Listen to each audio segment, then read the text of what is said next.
આ યોગ વિદ્યા સૌથી પહેલા મેં સૂર્યદેવને શીખવાડી. ભગવાન શ્રી કૃષ્ણ અર્જુનને કહે છે કે આ યોગ વિદ્યા સૌથી પહેલા મેં સૂર્યદેવને શીખવાડી. સૂર્યદેવે એના પુત્ર વૈવસ્વત મનુને શીખવાડી અને મનુએ એના પુત્ર ઇક્ષ્વાકુને શીખવાડી. આમ આ બધા રાજઋષિ આ યોગ વિદ્યાને જાણતા હતા, પણ સમય જતા ધીમે ધીમે આ બધું ભૂલાતું ગયું.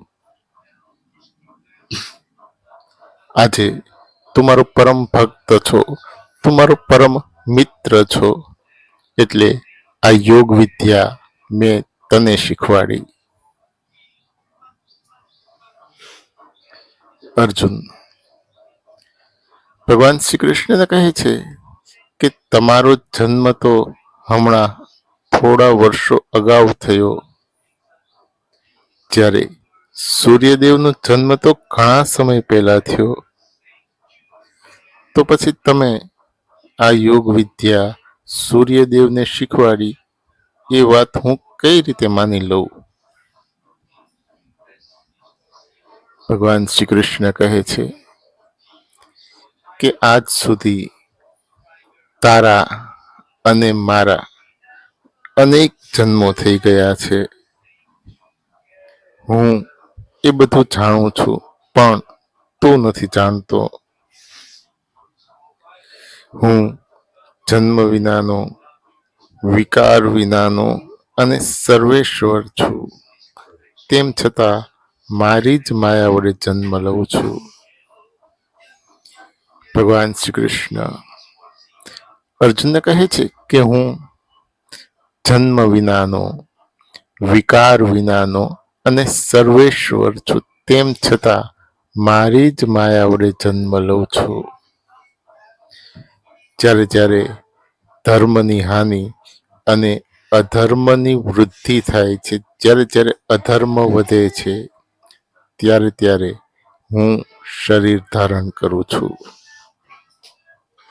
સાધુ પુરુષોના રક્ષણ માટે, દુષ્ટોના નાશ માટે અને ધર્મની સ્થાપના માટે હું યુગે યુગે પ્રગટ થાઉં છું. ભગવાન શ્રી કૃષ્ણ અર્જુનને કહે છે કે સાધુ પુરુષોના રક્ષણ માટે, દુષ્ટોના નાશ માટે અને ધર્મની સ્થાપના માટે હું યુગે યુગે પ્રગટ થાઉં છું. અર્જુન ભગવાન શ્રી કૃષ્ણને કહે છે કે આ જગત શું છે? આ જગત શેનું બનેલું છે? મને જગત વિશે જાણવાની ખૂબ ઈચ્છા છે. તમે મને આ જગત વિશે કંઈક કહો. ભગવાન શ્રી કૃષ્ણ કહે છે કે આ આખું જગત જળ અને ચેતન તત્વથી બનેલું છે.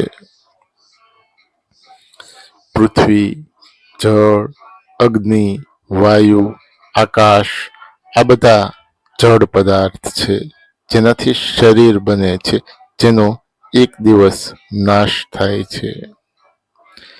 પણ આ શરીરને ધારણ કરનારો આત્મા ચેતન સ્વરૂપ છે, જેનો ક્યારેય નાશ થતો નથી.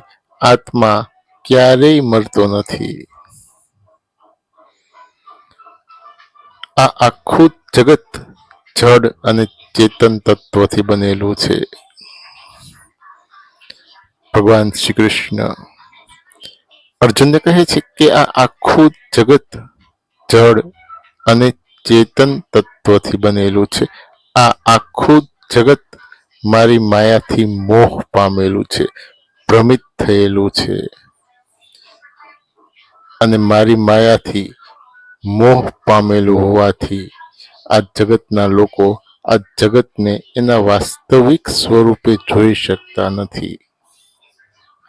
પણ જો કોઈ મનુષ્ય આ માયાના બંધનથી મુક્ત થઈ જાય તો આવો મનુષ્ય આ જગતને એના વાસ્તવિક સ્વરૂપે જાણી શકે છે.